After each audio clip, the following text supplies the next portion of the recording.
쨍. 이거는 확실히 찍혀요. 그냥 아이폰으로 찍는 거야. 스트리밍 안 하고. 이게 화질이 제일 좋아. 하여튼 좋다. 자, 그 다음 보자.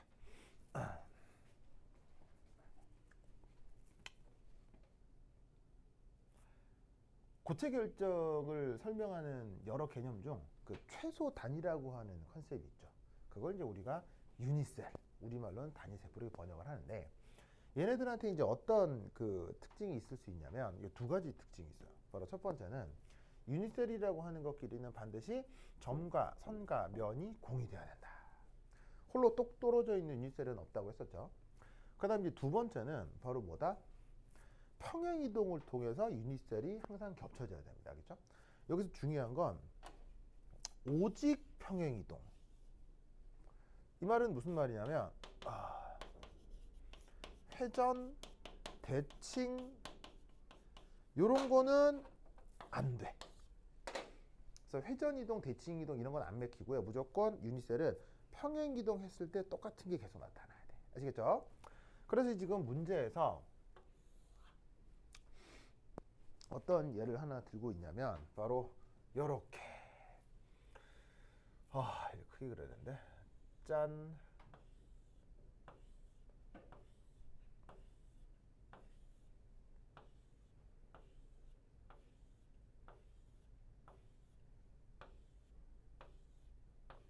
이거 언제다 그리지?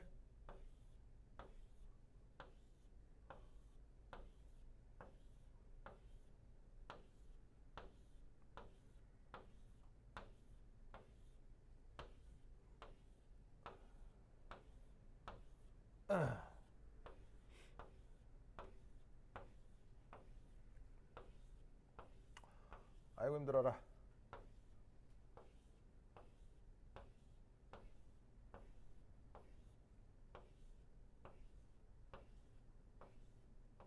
오케이 맞나? 하나 둘 셋 넷 다요. 하나 둘 셋 넷 다. 하나 더 돼. 오케이 됐다. 자 지금 여기 땡글땡글하게 그린 건 뭐 바둑돌이라고 생각해도 좋고요. 뭐 아니면 진짜 그냥 뭐 돌멩이여도 되고 아니면 원자여도 되고 분자여도 돼요. 알겠죠? 얘를 지금 이제 어떻게 생각한 거냐면 요걸로 끝나는 게 아니고 이런 상태로 계속 또 이런 상태로 계속 확장해서 여기서 어떤 가상적인 2D 2차원 결정 구조를 한번 생각해 보자 이란 말이에요. 아시겠죠? 그때 거기서 유니셀이 가능한 게 어떤 게 있겠냐라는 거지. 알겠죠? 그럼 문제 A라고 하는 녀석은 여기서 요렇게 유니셀을 잡으면 어떠냐는 거죠. 이게 지금 A예요.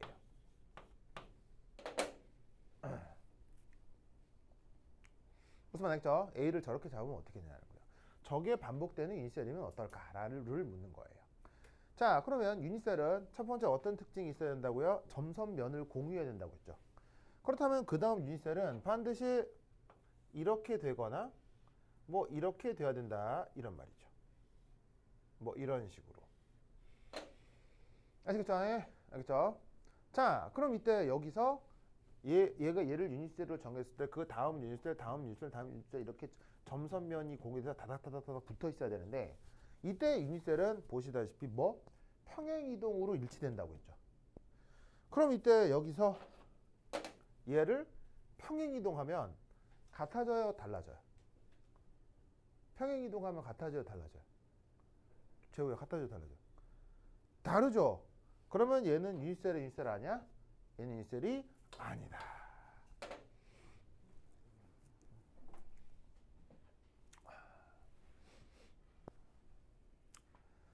좋다.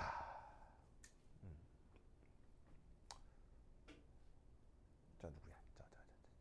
자 결이 알겠죠? 그죠? 오케이 됐다.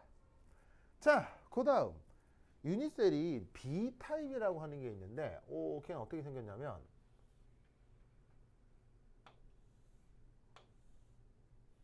요렇게 또 유니셀을 하나 잡았네요. 그죠? 그죠? 그러면 제가 또 어떻게 돼 있어야 된다고요? 어쨌거나 점선면을 공유하게 옆에 다닥다닥 붙어 있어야 된다고 했지.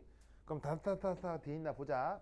그러면 그 옆에 다닥다닥다닥 다닥다닥다닥 다닥다닥 붙어 있고, 그다음에 다닥다닥 다닥다닥 다닥다닥 붙어 있고, 다닥다닥 다닥다닥 붙어 있다고 하면 이렇게 유닛셀이 나타나야 된다는 거 아니겠어? 지원아 맞죠? 그럼 이때 얘는 평행이동, 평행이동, 평행이동 하면 같아져요, 달라져요? 제가 같아져, 달라져? 같아지죠? 그럼 쟤 유닛셀 맞아, 아니야? 맞았구나. 알겠죠? 이렇게 정하라는 거예요. 그렇다면 거기에 C는 보시다시피 짠, 짠, 짠, 짠 이렇게 정하는 게 지금 C와 같은 방식이죠. 보이죠? 보이죠? 자, 그럼 그 다음 유닛셀은 보이다시피 짠, 짠, 짠, 짠, 짠, 짠, 짠, 짠, 뭐 이렇게 계속 될 거 아니에요? 그죠?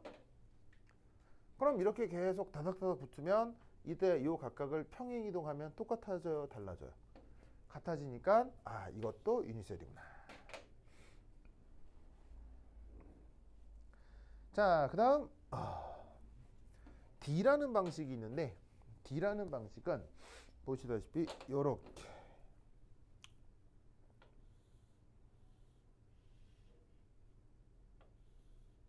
자, 요런 식의 방식이 또 D 방식의 유닛셀이네요.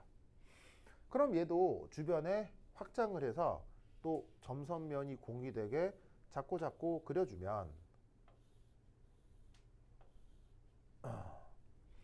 보이죠?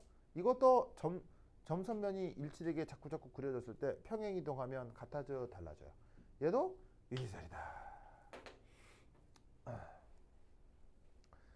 자, 마지막으로 또 어떤 방식이 있을 수 있느냐? 바로 유닛셀을 이렇게 잡는구나.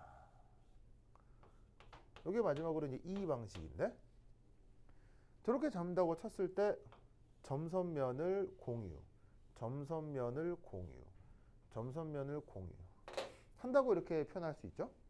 그럼 여기에서 얘를 평행이동하면 같아져요, 달라져요? 안 되는구나. 그렇죠?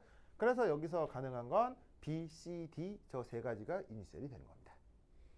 무슨 말 알겠죠? 그렇죠? 이런 식으로 유닛셀의 개념을 판단할 수 있습니다. 화학2의 고체 결정 구조가 나오고 유닛셀이라는 단위세포라는 개념이 나오기 때문에 이런 컨셉을 기억을 두시기 바랍니다. 네. B, C, D 중에 두 개가 골라져 있는 걸 고르시면 됩니다. 얘가 사실은 어디 나왔던 문제냐면 고등화학 경시에 나왔던 문제입니다. 근데 그때 내가 봤을 때는 출제지 그 오타가 난 것 같아요. 선택지 오타가 난 것 같아요. 근데 어쨌건 B, C, D 중에 답을 고르라고 하면 3번을 고를 수는 있기 때문에 뭐 답이 3번이다 이렇게 나오긴 했거든요. 논리적으로는 문제가 없는데 좀 어색하죠. 좀 어색하긴 하죠. 네. 아마 이게 뭐냐면 틀린 것은 한 다음에 답이 A이다 이렇게 하는 게 좋았을 것 같은데 뭐 하여튼 한번 봅시다. 네. 자, 그 다음 이제 뭘 해볼 거냐 뭐 여러 가지가 있는데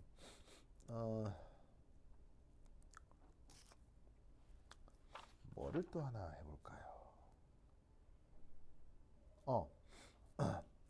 14번 한번 봅시다. 14번 14번 보이세요? 14번 이 14번이 독특한 문제예요. 독특하다기보다는 뭐 그렇다고 어려운 건 아닌데 내가 봤을 때는 되게 좋은 문제 같아요. 왜냐 내가 전공이 이쪽이거든요. 고체 결정 쪽이 내 전공이어서 이런 걸 많이 들여다보게 되는데 고체 결정 관련된 그 문제 중에는 그 참 전무후무한 문제예요. 그러니까 이걸로 나왔었고 그 이후도 별로 없어 이런 게 그냥 아주 좀 근데 해보면은 어렵지 않고 해보면은 아 이런 거구나라고 느낌이 딱 올 거거든요. 자 14번 재밌는 문제니까 한번 시도해 보도록 합시다. 시작! 네, 칠판 정리하는 동안 한번 해보세요. 14번. 아이고. 자, 14번, 14번. 미소, 미소, 재밌어.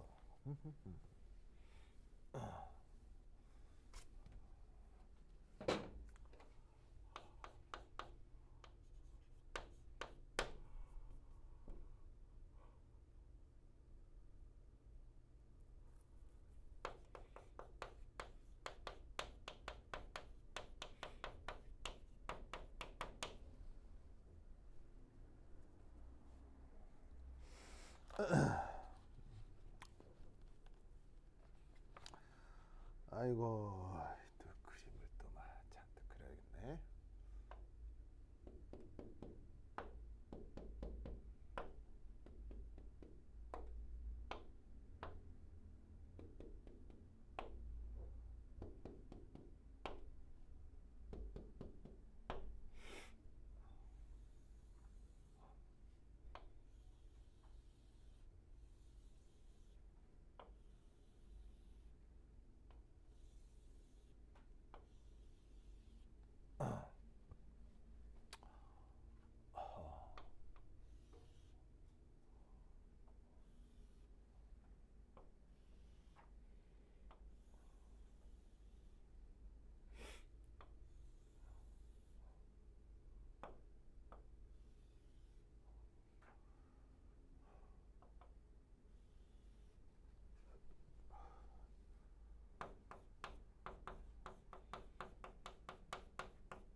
좋아.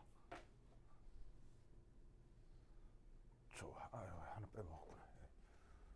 됐어.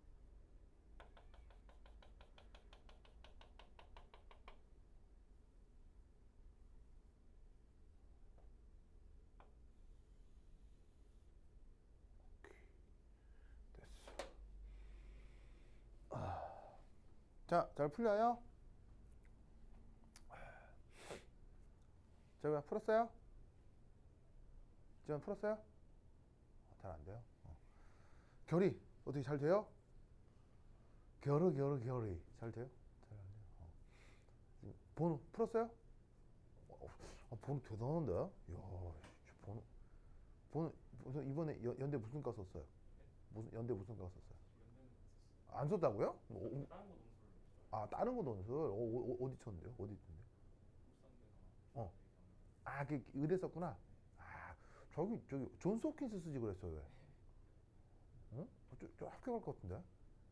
아 그래요? 하버드는 아, 그래요? 아 그래. 네, 존스 홉킨스랑 하버드는 감 좋지. 좋은데 1년에 한 2억 정도 들거든요. 네. 그래서 엄마가 나한테 한 1년에 2억 정도 줄 수 있다고 6년 12억. 우와, 진짜 대단한데? 지원 어때요? 어? 와, 엄마가 나한테 매년 2억씩. 그럼 갈 수 있지. 하버드. 그래서 사실은 미국 애들도 하버드 의대 지돈 내고 가는 애들은 별로 없죠. 대부분 뭐예요? 장학금 받고 가는 거예요. 가는 건데 외국인들은 장학금 안 줘요. 학부 과정은 장학금 안 주기 때문에 하버드나 존스 홉킨스 가려면 그거 가서 그리고 또 이제 그 미국 의대는 우리나라하고 좀 다르죠. 그건 알아요? 학부 과정으로 못 가는 거 알아요?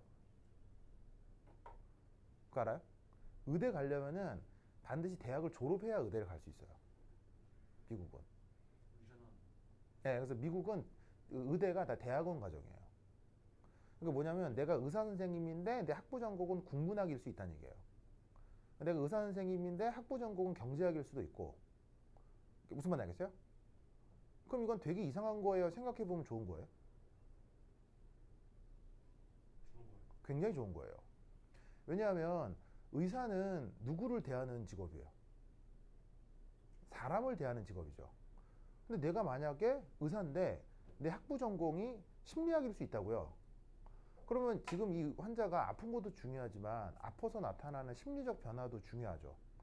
그런 것들에 대한 얘기도 의사 선생님이 해줄 수 있는 거죠. 혹은 내가 지금 의사 선생님인데 학부 전공이 경제학일 수 있잖아요. 경영학일 수도 있고.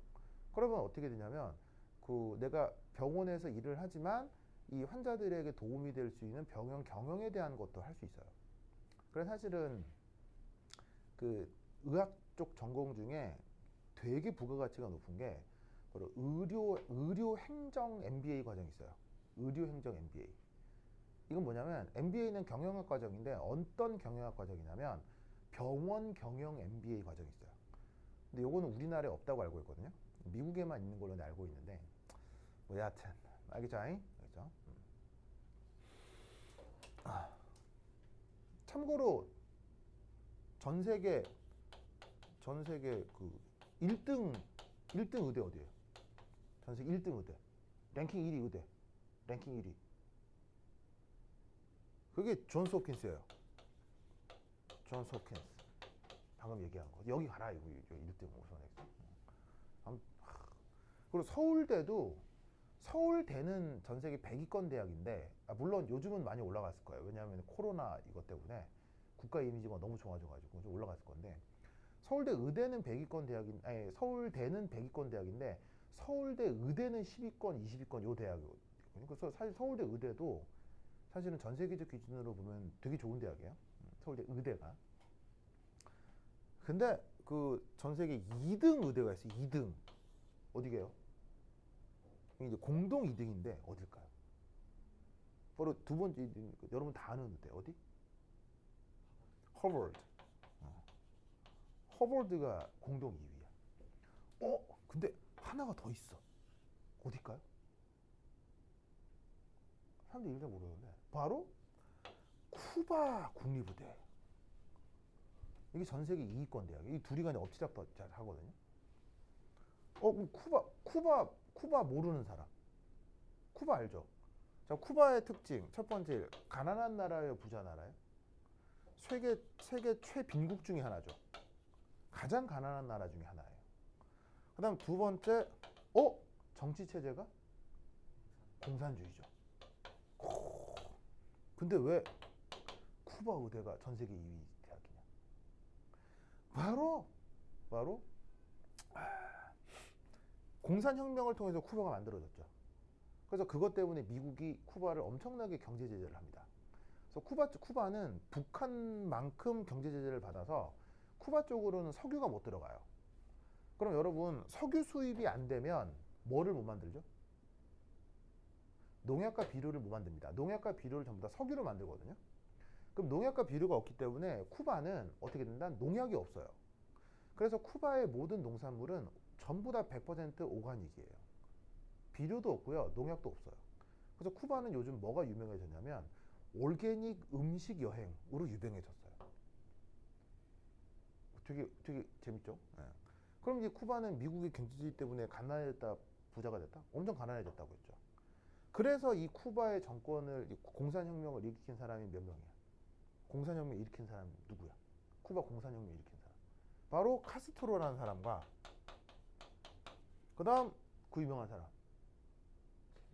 게바라. 최 어떻게 알아요? 대단해. 체 게바라. 그리고 또 누가? 중요한 인물 열 몇 명 중에 또 중요한 인물이 한 명 있어요. 바로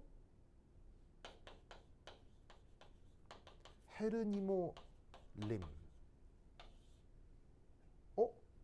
에르니모 임?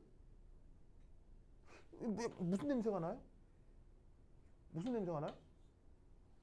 우리나라 분이십니다. 우리나라 분이십니다. 우리나라 사람이 쿠바 혁명에 관여를 했습니다. 결 이런 얘기 들어본 적 있어 없어요? 없죠. 이 양반 얘기만 한 2시간 되는데 이건 안 되고 하겠죠. 이건 안 되고 하여튼 그렇다. 이때 체게바라의 직업이 의사예요. 그래서 자기가 공산혁명을 성공한 다음에 쿠바에 뭐가 되냐면 뭐냐면 이제 보건복지부 장관이 되거든요. 근데 자기가 의사잖아. 그러면 나라가 가난하잖아. 미국 경제제재 때문에. 그런데 보건복지부 장관인데 저기 이제 국민들이 아프면 안 되잖아. 가난한데. 그럼 가난한 나라에서는 의료 서비스를 해 못해. 나름 하면 되지. 그래서 선택한 방법이 바로 쿠바 의학은 여기서는 뭘 배우느냐? 바로 예방의학을 배워요. 전 세계 최고의 예방의학 대학입니다. 자, 예방의학 대학이라는 게 뭐냐면요. 존스 홉킨스와 하버드 그리고 서울대는 같은 이런 대학은 뭘 배우죠? 치료의학을 배웁니다. 여러분, 치료와 예방 중 어디가 돈이 될까요? 이게 압도적으로 돈이 됩니다. 왜냐하면 선생님 제가 지금 암에 걸렸거든요. 아 그래 2천만 원만 내세요. 싹 고쳐줄게. 그럼 돈 내겠어요 안 내겠어요? 무조건 내야지.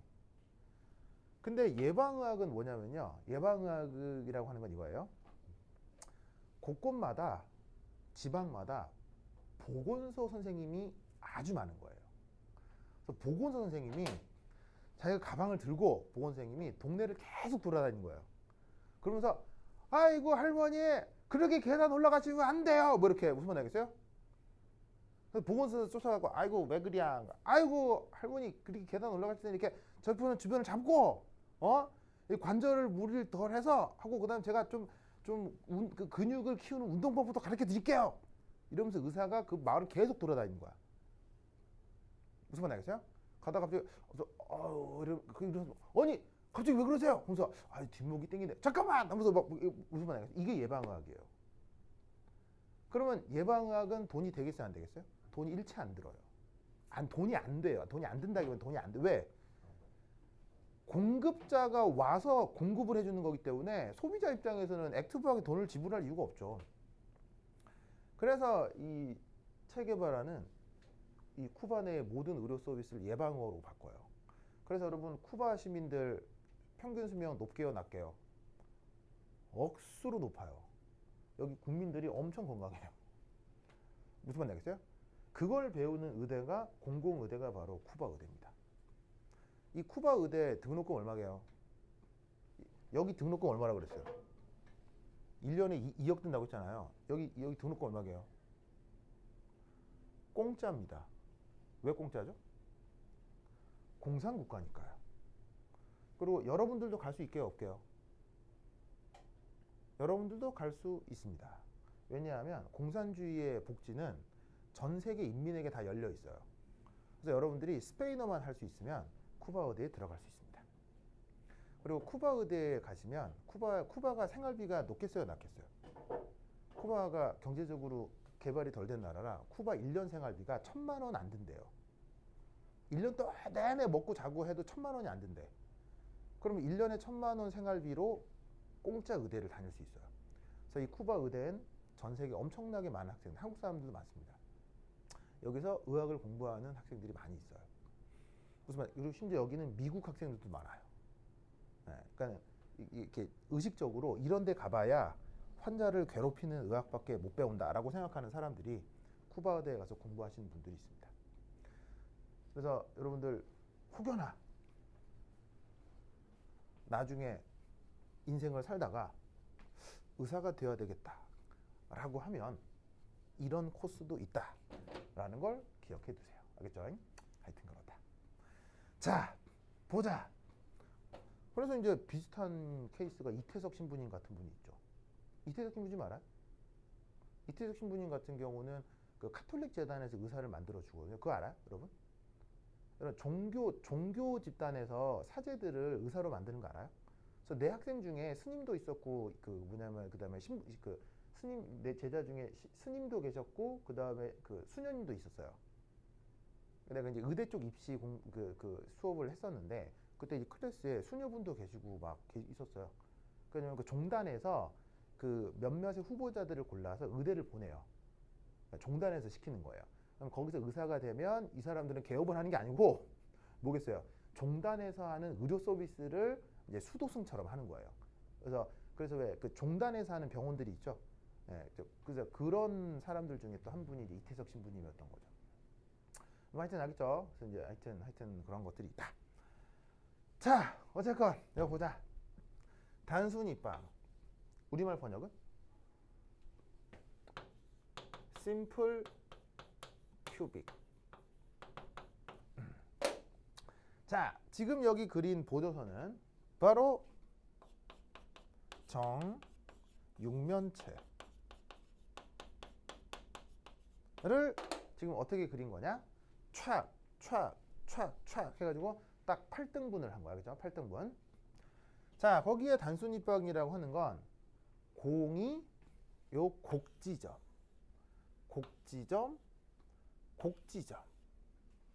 이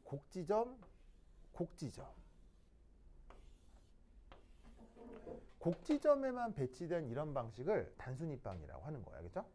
그래서 여기 주어져 있는 얘가 진짜 뭐라고 생각할 수 있냐면 공이라고 생각해도 되고요. 원자라고 생각해도 되고요. 아니면 분자라고 생각해도 돼요. 뭐래도 상관없어요. 아시겠죠? 그리고 요 공의 반지름을 R이라고 가정을 합시다. 무슨 말 나겠죠? 그러면 이때 여기서 첫 번째 1 주어져 있는 요 녀석의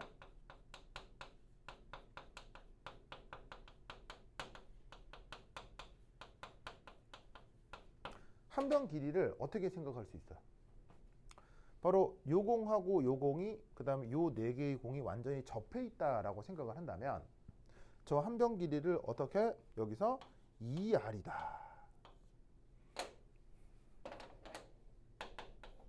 이렇게 생각을 할 수가 있겠죠. 맞죠? 그래서 이것으로부터 단위세포의 부피는 요 녀석의 3승. 왜냐하면 큐빅이라고 했으니까, 정육면체라고 했으니까. 자, 이제 여기서 세 번째 저기에 있는 공이 유니셀 내부로, 자, 단위세포를 앞으로 줄여서 UC 이렇게 쓸게요. 유니셀 이렇게 줄여 쓸게요. 공이 유니셀 내부로 잘려 들어가는 비율을 좀 살펴보도록 하겠습니다. 자, 유니셀은 아까 얘기했듯이 이렇게 독립적으로 하나 있는 게 아니고 얘가 계속 반복되는 거라고 했죠. 계속 반복돼서 다섯 붙어 있기 때문에 공 하나가 어떻게 된다? 유니셀 안으로 일부만 이렇게 잘려 들어간다고 볼 수 있어요. 그렇다면 여기에 있는 이 꼭지점에 있는 애들은 전부 다 비율상 8분의 1개씩 잘려 들어간다고 할 수 있거든요. 맞죠? 8분의 1. 아시겠죠? 그렇다고 하면 꼭지점이 지금 총 하나, 둘, 셋, 넷, 다섯, 여섯, 일곱, 여덟 개니까 공 하나가 8분의 1을 잘려 들어가는데 저기에 있는 꼭지점이 8개니까 계산해 주시면 부피적으로다가 공 한 개가, 원자 한 개가 유니셀 안으로 배치된다라고 생각할 수가 있겠죠. 그러면 이것으로부터 네 번째, 바로 이때 거기 어떤 말이 있냐면 교재에는 공간 점유율이라는 말이 있는데 이게 애석하게도 공식 번역이 없어요. 그러니까 영어로도 제대로 된 전문 용어가 없어요. 그냥 대강 사용하는 건데 일종의 얘는 부피 밀도예요. 정의가 유니셀의 부피 분의 그 내부 공부피, 이 비율이 바로 부피 밀도고 다른 말로는 공간 점유율이라고 하는 거죠. 자, 그럼 저기에서 유닛셀의 부피 어떻게 되느냐 요거죠. 2R의 3승. 그 다음에 그 안에 공이 몇 개 들어있다고요? 1개 들어있다고요. 그런데 공 하나당 부피는 3분의 4 파이 R 3승이 되겠죠.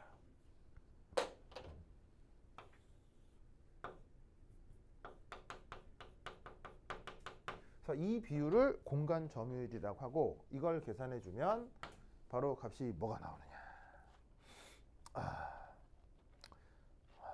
기억이 안 나니까 컨닝. 대략 값이 6분의 파이. 대략 52% 정도가 됩니다. 그래서 문제에 나와 있는 그 단순 입방의 공간 점유율이 52%라고 한 거 있죠. 이게 바로 이 의미가 된다 이런 말이죠. 무슨 말 알겠죠? 알겠죠? 이 생각을 꼭 기억해 두시기 바랍니다. 됐다. 그 다음 두 번째 최심 입방.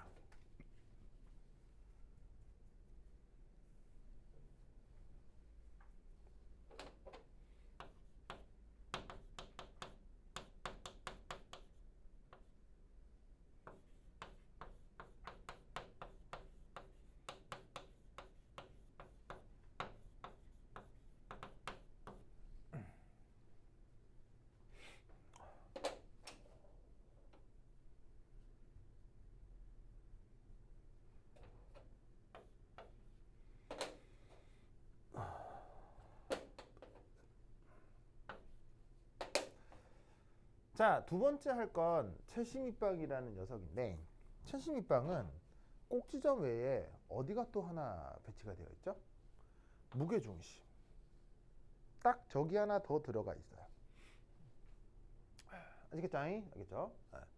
자, 그러면 역시나 공의 반지름을 R이라고 했을 때 주어져 있는 단위세포 한 변의 길이를 구해야 하거든요. 그럼 그 한 변의 길이는 어떻게 생각을 하면 될까요? 바로 여기에 있는 자, 요점 혹은 요점 그리고 요점을 한번 생각을 해보겠습니다. 보이죠? 보이죠? 그러면 이때 여기서 어떻게 된다? 여기서부터 여기까지가 싹 연결이 돼 있다는 거죠. 그럼 여기서 알 수 있는 건 뭐냐면 바로 이 경우 자 3차원 대각선 길이가 바로 이 점하고 이 점하고 이 점을 연결하면 그게 3차원 대각선이 될 텐데 이때 이 세 개의 공이 접해 있다라고 보시면 돼요. 그럼 이 세 개의 공이 접해 있을 때 얘가 반지름이 R, 얘가 2R, 반지름이 또 R이 되니까 이 3차원 대각선 안에 반지름 4개가 들어가 있다고 생각하면 되시는 거죠. 그러면 이때 큐빅의 경우 한 변 길이는 어떻게 생각해 주면 되겠어요? 바로 이 3차원 대각선을 루트 3으로 나누어 주시면 되겠죠. 왜냐하면 큐빅에서 길이 비율이 1대 루트 3이 되잖아요. 그럼 이 길이를 루트 3으로 나누면 한 변 길이가 되겠네요. 그래서 이때 단위세포 한 변의 길이는 바로 루트 3분의 4R. 그것으로부터 저 주어져 있는 단위세포의 부피는 루트 3분의 4R. 이렇게 되겠네요. 여기에 저 유닛셀 내부로 들어가는 공의 개수를 찾을 건데 그건 어떻게 되느냐? 꼭지점에 8개가 있는 건 맞는데 이 내부의 이 무게중심에 얘가 정확하게 딱 한 개, 온개가 다 들어가죠. 그럼 여기에 더하기 1 해서 총 2개의 공이 내부로 들어가겠구나 라고 생각을 해주시면 되겠어요. 알겠죠? 그렇다면 여기서도 공간 점유율은 어떻게 계산이 될 거냐? 바로 이런 식의 유닛셀의 부분에 들어있는 공의 개수 2개죠. 그러면 쟤를 계산하면 값이 대략 뭐가 나온다? 바로 8분의 루트 3파이. 이런 정도의 값이 나옵니다. 그러면 쟤를 계산했을 때 대략 값이 어떻게 된다? 이게 68% 정도가 되는 거죠. 아시겠죠? 이것이 최신 입방이다. 그 다음 마지막 세 번째. 자, 여기 지금 나이 세 번째.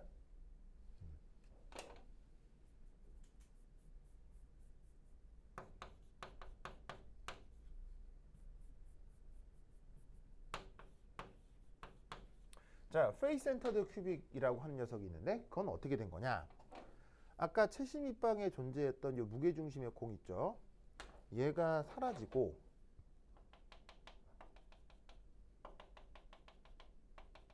다른 공들이 이 정육면체 유니셀의 면에 그 무게중심이 배치되는 구조가 나타날 수 있어요.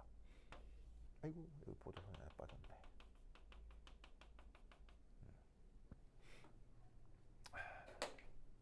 알겠죠?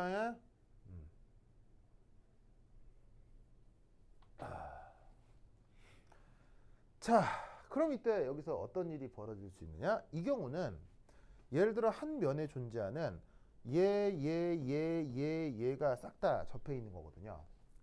그럼 이때 여기서부터 요까지 여기가 바로 2차원 대각선 길이가 될 텐데 그 2차원에 3개의 공이 접해 있으니까 반지름이 하나, 둘, 셋, 4개가 들어가겠죠. 그렇다고 하면 이 정사각형에서의 한 변 길이 큐빅이라기보단 2차원의 정사각형 한 변 길이는 바로 그것을 루트 2로 나눈 것이 되겠죠. 왜냐하면 정사각형에서는 반지름 길이비가 1대 루트 2가 되니까 그것으로부터 한 변 길이를 계산할 수 있습니다. 그럼 이 자리에다가 루트 2를 넣어주시면 되겠죠. 자, 그리고 나서 저 유니셀 이 내부로 공이 잘려 들어가는 비율을 좀 보시면, 자, 보시다시피 여기서 꼭지점에 있는 건 8분의 1인 게 맞거든요. 근데 새롭게 면에 배치된 게 있을 수 있어요. 이 면에 배치된 애들은 지금 절반씩 내부로 잘려 들어가겠죠. 그렇다고 하면 이때는 여기서 절반 잘려 들어가는 게 6면체니까 면이 6개가 있겠죠. 이걸 계산해 주시면 유니셀 내부로 총 4개의 공이 들어가게 될 겁니다. 여기서도 마찬가지로 공간 점유율, 부피 비율을 계산할 수 있는데 그때는 여기다가 요렇게 바꿔주시면 바로 그 유명한 6분의 루트 2 파이가 나오고 비율로 숫자로 대략 바꾸면 74% 정도로 표현할 수가 있습니다. 알겠죠? 그래서 그것이 지금 문제에 나와 있는 첫 번째 정보입니다. 알겠죠? 자, 그리고 이따 지금 이 문제를 직접 푸는 데는 사실은 뭐 크게 관계가 있는 것은 아닙니다만 여기에 요 비율, 그럼 사실은 이거란 얘기죠. 이게 바로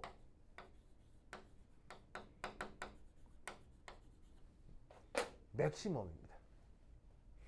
자, 공이 됐건 원자가 됐건 분자가 됐건 쟤네들을 이렇게 차곡차곡 쌓는다고 쳤을 때 바로 공간 점유율 혹은 부피 밀도는 저 6분의 루트 2 파이가 최대값입니다. 저것보다 더 큰 비율은 존재하지 않습니다. 기하학적으로 이상정이라고 하면. 자, 제가 그 최대값을 갖는다는 게 사실은 중요한 사실이긴 합니다만 어쨌건 왜 그런지는 이제 다른 자료들을 통해서 확인할 수 있고 우선은 저 6분의 루트 2 파이가 최대 점유 비율이라는 거 그거 정도만 우선 좀 기억을 합시다. 오케이, 됐다. 자, 그럼 이때 여기에 나와 있는 이 문제, 이것은 이 의미가 뭐냐? 이걸 한번 살펴보시면, 자, 어디를 지울 거냐? 자, 그러면 저 그림 쪽을 한번 지워보도록 하겠습니다. 자, 지울게요.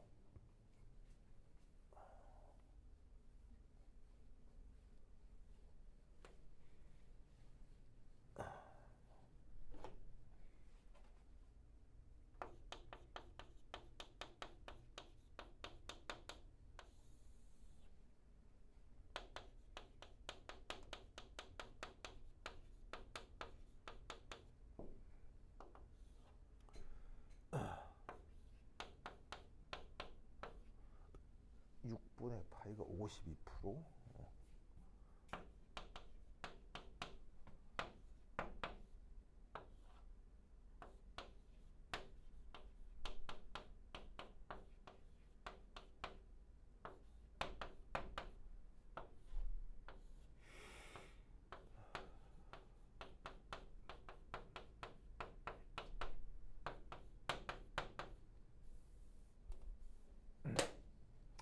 자, 아까 단순 입방을 심플 큐빅, 그 다음에 최신 입방을 보디 센터드 큐빅, 면심 입방을 페이스 센터드 큐빅으로 줄여 썼고요. 그때 공간 점유율이 6분의 파이, 8분의 루트 3파이, 6분의 루트 2파이라고 하겠습니다. 자, 이때 재밌는 건 바로 이 공간 점유율로부터 1이 갈수록 우리는 뭘 할 수 있다? 바로 뭘 할 수가 있냐? 밀도가 커지는구나. 저걸 알 수 있죠. 그래서 거기에 문제 보시면 난데없이 철 원자에 대한 얘기가 나옵니다. 철 원자가 아까 얘기했듯이 그 면심 입방이 됐건 최심 입방이 됐건 단순 입방이 됐건 거기에 나와 있는 공이 그냥 공일 수도 있고 원자일 수도 있고 아니면 분자일 수도 있다고 했죠. 근데 문자에서는 그 공 자체에 철 원자가 들어간다라고 가정해 보자 이런 말입니다. 근데 그 철 원자가 보시다시피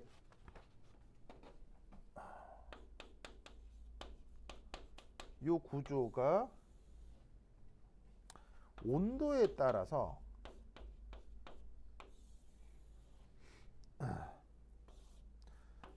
906도 906에서 1401도 1401도 이상에서 각각 알파형, 베타형, 감마형으로 나타난답니다.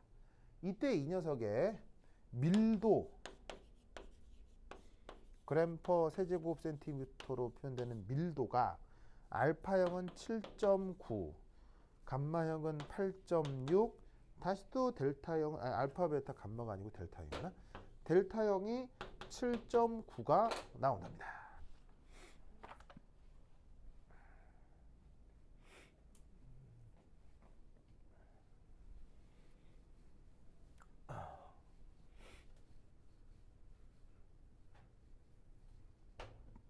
보이시죠? 보이시죠? 자, 그럼 이때 여기서 재밌는 건 밀도라고 하는 건 무슨 성격이에요? 밀도라고 하는 건 바로 입자의 물질의 고유한 성격이죠. 역으로 밀도 같은 게 같으면 거의 같은 물질이라고 볼 수 있잖아요. 무슨 말인지 알겠죠? 그러면 똑같은 철인데 보시다시피 밀도가 거의 비슷하다. 이 말은 무슨 말이냐면 여기에 있는 알파하고 델타 얘는 같은 구조라는 것을 알 수 있는 거죠. 왜? 밀도가 거의 같으니까요. 무슨 말 알겠죠? 그럼 여기서 우리는 어떤 생각을 해보냐면 바로 요렇게 공간 점유율과 밀도는 동일 개념이다 라고 생각을 해주는 거예요. 무슨 말 알겠죠? 자, 그럼 이때 어떤 경우 밀도가 좀 작기도 하고 어떤 경우 밀도가 좀 크기도 하잖아요. 그래서 얘를 8.6을 7.9로 한번 나눠보자고요. 그러면 이 값이 대략 어느 정도 나와요? 자, 재우 이거 계산해 보세요. 저 휴대전화 계산기로 해봐요. 대략 어느 정도 나와요? 8.6 나누기 7.9 하면 대충 어느 정도 나와요? 1.08이요? 1.08 정도 나오나 봐요. 근데 이 비율이 저기에 있는 얘네들, 자, 쟤네들이라고 하는 게 뭐냐면 요렇게요. 루트 3파이 나누기 8 나누기 여기서 이제 이렇게 한번 해봅시다. 여기서 루트 3파이 나누기 8 나누기 파이 나누기 6 보이죠? 그러면 얘는 계산해주면 8분의 6 루트 3인가? 맞아요? 그럼 계산하면은 3 루트 3의 4네. 재우 이거 계산해봐. 얼마야?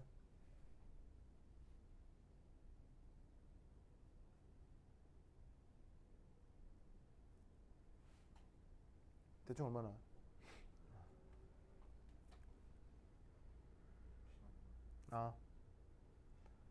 루트 3이 1.732 정도 되죠. 놓고 대략 계산하면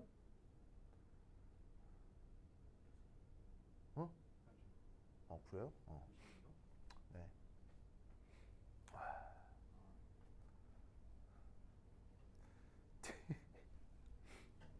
어떻게 돼요? 1.29 정도 나온대요. 네, 대충 되나 봐요. 그 다음 또 다른 거 루트 2파이 나누기 6 나누기 파이 나누기 6.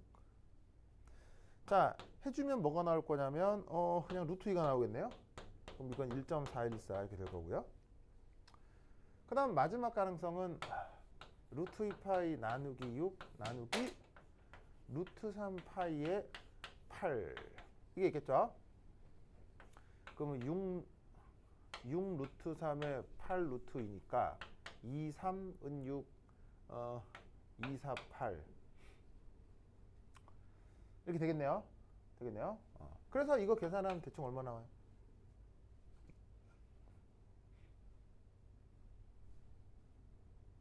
뭐 루트 3을 곱하면은 1.09 이 정도 나오나 봐요. 그러면 여기에 나와 있는 숫자 중에 제일 가까운 숫자가 뭐예요? 얘하고 얘구나. 그죠? 그러면 우리는 뭘 할 수 있냐면 이게 뭐야? 이게 FCC고 이게 뭐야? 이게 BCC라고. 그럼 이 말은 무슨 말이다? 여기에 있는 알파하고 델타형이 BCC다.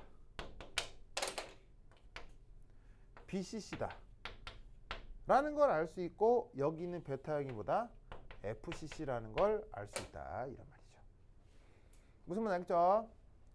그래서 단순입방, 채심입방, 면심입방이 사실은 수능 화학2 공교육 과정에 나오거든요.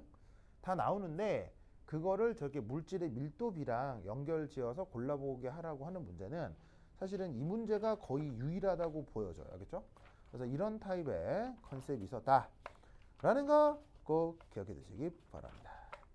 오케이, 됐다. 자, 그 다음 하나 또 슬쩍 언급해 볼 만한 게, 그래서 이 교재는 정말 재밌는 문제가 엄청 다양하게 많은데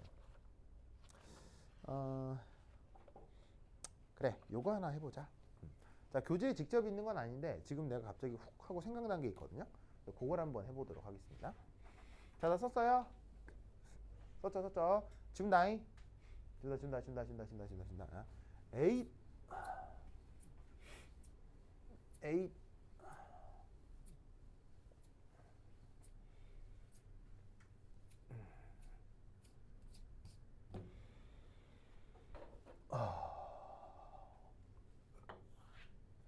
퀴즈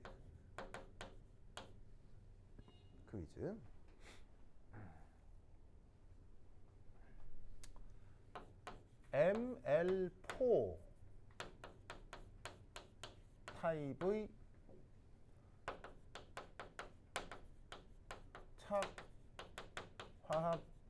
착화합물에서 M은 금속 원자고 L은 비금속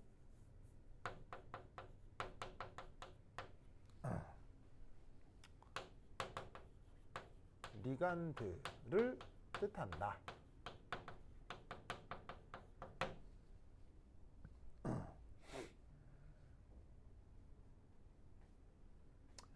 단 두 종류 모두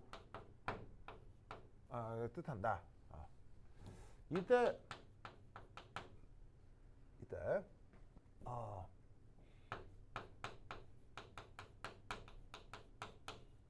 사면체, 사배의 사면체 구조를 가진다.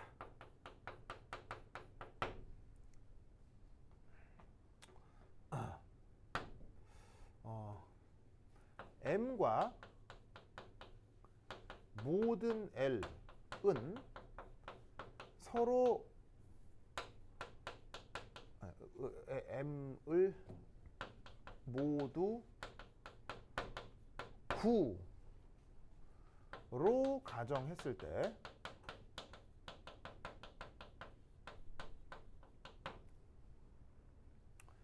서로 모두 접한다.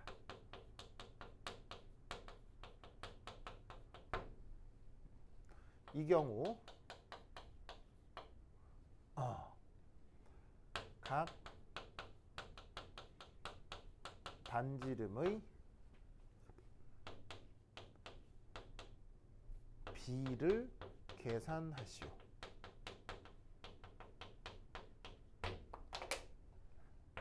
단 M의 반지름은 R 플러스 L의 반지름은 R 마이너스라고 하자.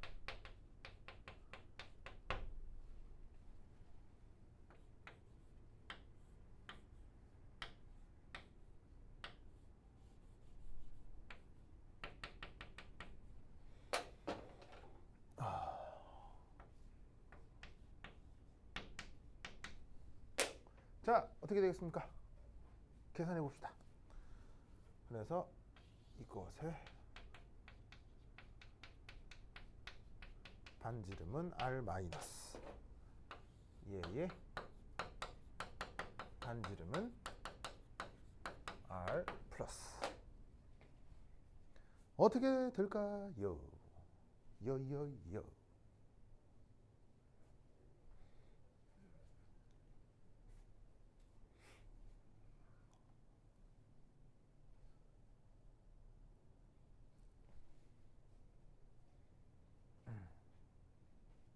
자, 여러분 문제는 이해했어요? 문제는 이해했어요? 그러니까 모든 L하고 모든 M이 다 접한다. 저런 그 구조에서. 그때 R 플러스와 R 마이너스에 대한 B, 그게 어떻게 되겠느냐? 어떻게 될까?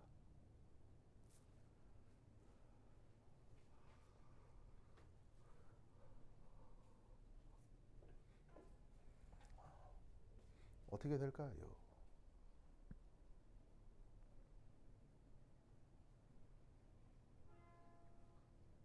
결이 어떻게 될까? 이해는 했어요? 어떤 상황인지? 재우, 어떤 상황인지 이해는 했어요? 좋아. 좋아.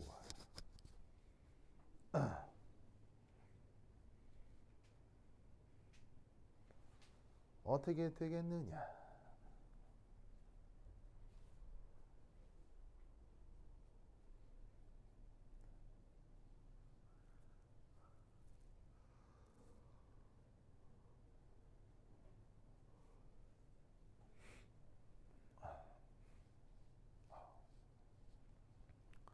번호 구했어요? 얼마인데? 오, 좋아요. 대단한데? 대단한데요? 자, 여러분 구했습니까? 뭐 사실 가만히 생각을 해보면 그 중학생 수준의 기하학이라고 할 수 있죠. 네. 사실은 좀 똘똘한 중학생들도 후딱 풀 수 있는 수준의 문제입니다. 근데 이걸 가지고 막 여러분들이 만약에 이거를 지금 피타고라스 정리를 풀고 있다 라고 하면 곤란해요. 그렇죠? 그렇게 해도 되긴 되는데 막 이렇게 하면 됩니다. 봅시다. 자, 여기 줄게요.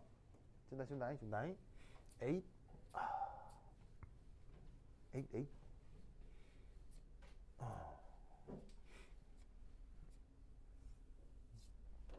자, 여기서 우선 가상적으로 이런 걸 하나 그려줍니다. 짠, 짠, 짠, 짠.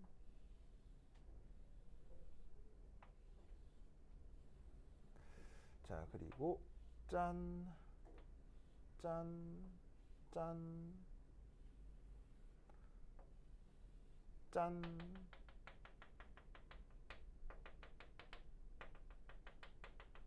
오케이. 자, 지금 얘는 4면체 구조인데 난데없이 뭐를 하나 생각해 보냐면 바로 정육면체.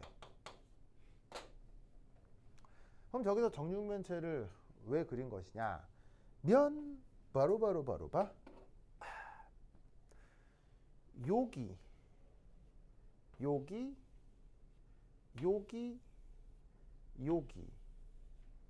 요 자리에 L이 배치된다고 생각해 보자는 얘기죠. 그리고 요 녀석의 반지름은 뭐다? R 마이너스다 라고 해보자 이런 말이에요. 자, 오케이? 그럼 이때 여기서 요 꼭지점하고 요 꼭지점에 니온, 요 꼭지점과 요 꼭지점에 니온, 여기 대각선을 그려요. 그럼 이때 여기에 있는 이 크로스된 점에 누가 존재할까요? 바로 짜잔, 얘가 존재한다 이런 말이지. 그럼 얘가 누구냐? 바로 M이요. 반지름 R 플러스인 M이 요 꼭지점에 이 무게중심에 딱 있을 거다. 무슨 말 알겠죠? 알겠죠? 지금 알겠죠? 좀 이상해요? 저 파란 거 두 개를 이해한 게 아니라. 네. 이 꼭지점하고 요 꼭지점의 대각선. 아이. 그림을 헷갈리게 내가 그려놨구나. 그게 아니고 여기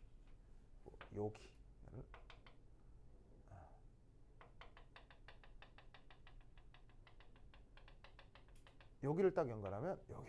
그래서 자, 여기와 여기의 무게중심, 여기와 여기의 무게중심 딱 일치할 거거든. 알겠죠? 알겠죠? 그러면 저기에 금속 M과 반지름 R 플러스인 9가 있을 거라 이런 말이죠. 그럼 이때 여기서부터 여기까지 이 한 번 길이는 2R이 되겠죠. 왜? 얘하고 접해 있다고 했으니까.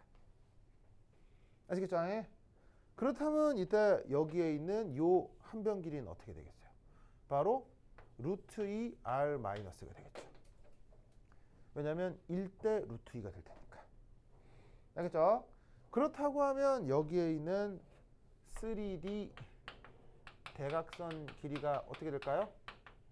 이 경우 루트 2R 마이너스에다가 루트 3만큼을 곱해주면 되죠. 왜냐하면 큐빅에서는 1대 루트 3이니까. 알겠죠? 그리고 그 안에 누가 있는 거예요? 여기서부터 여기까지 안에 여기에 있는 금속 M도 있고 L도 있는 거지. 그럼 여기서부터 여기까지의 절반. 이 절반이 어디서부터 어디까지 거리예요? 여기서부터 여기까지 거리지. 그 안에 누가 있다? 양이온 하나, M 하나, L 하나가 들어있다 이런 말이죠. 무슨 말 알겠죠? 그럼 쟤를 정리를 하면 R-에 대한 R 플러스 비율이 2분의 루트 6 빼기 1. 숫자로 바꾸면 0.25 정도의 비율로 존재합니다. 아시겠죠? 자, 이 아이디어를 기억해 두시기 바랍니다.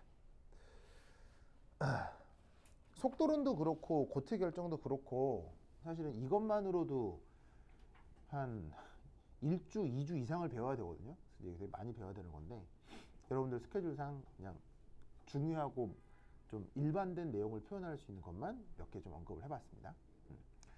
자, 다음 주 시험이죠. 시험 칠 때 유의사항 첫 번째, 답안을 작성을 할 때는 최대한 어떤 언어로 작성을 하라고 내가 계속 말씀을 드렸죠. 화학원 화학투에 나오는 전문 용어. 알겠어요? 전문 용어. 예를 들면은 뭐 어떤 핵 주변에 전자가 있는데 전자끼리 청력이 있을 수 있어. 이런 말 쓰지 말고요. 그냥 유효핵전하는 이렇게 말을 써야 된다고요. 무슨 말 알겠어요? 그래서 여러분들이 화학원 화학투에서 배웠던 전문 용어가 어떤 거인지를 좀 파악을 해 두시고요. 그 다음 생각이 안 날 때는 그 문제와 관련된 주변의 지식들 있죠. 주변의 지식들을 옆에 연습장에다가 좀 이렇게 표기를 좀 해놔요. 그럼 그 배웠던 지식들을 보면 걔네들을 조합해서 답안을 구할 수 있는 경우가 많아요. 무슨 말 알겠죠? 그러니까 항상 시험 문제를 풀 때는 이 시험 문제에 압도당해서 이게 뭐지 이러면은 풀 수가 없거든요. 그래서 시험 문제를 바라볼 때는 시험 문제를 풀려고 하지 말고 내가 지난 3년 동안 무슨 교육을 받았지를 떠올리라는 얘기예요. 사실은 그 캐터고리 안에서 입시 문제를 만드는 거기 때문에 문제를 보고 압도당하지 말고 항상 문제를 슬쩍 본 다음에 아, 내가 그렇다면 이 주제에 대해서 학교에서 학원에서 내가 뭘 배웠지 그걸 리마인드를 하는 거예요. 그거를 약간 메모를 해두면 그게 소재로 해서 생각이 만들어질 수 있어요. 그래서 가장 또 중요한 게 문제에 압도당하면 안 됩니다. 알겠죠? 문제에 압도당하지 말고 내가 그동안 무슨 훈련을 했는지를 계속 끊임없이 생각을 해요. 무슨 말 알겠죠? 알겠죠? 이것을 잘 기억해 두시기 바랍니다. 그간 제 수업 들어주셔서 감사하고 다음 주에 있을 입시에 여러분들 좋은 결과 있기를 열심히 기도하도록 하겠습니다. 알겠죠? 하나님한테도 기도하고 알라한테도 기도하고 부처님한테도 기도하고 연력학 제2법칙 신에게도 기도를 하도록 하겠어요. 알겠죠? 자연과학의 신에게도 내가 기도를 하겠습니다. 알겠죠? 그럼 여러분 그동안 수업 들어서 감사합니다. 그럼 여기까지. 다음 시간에 만나요. 안녕.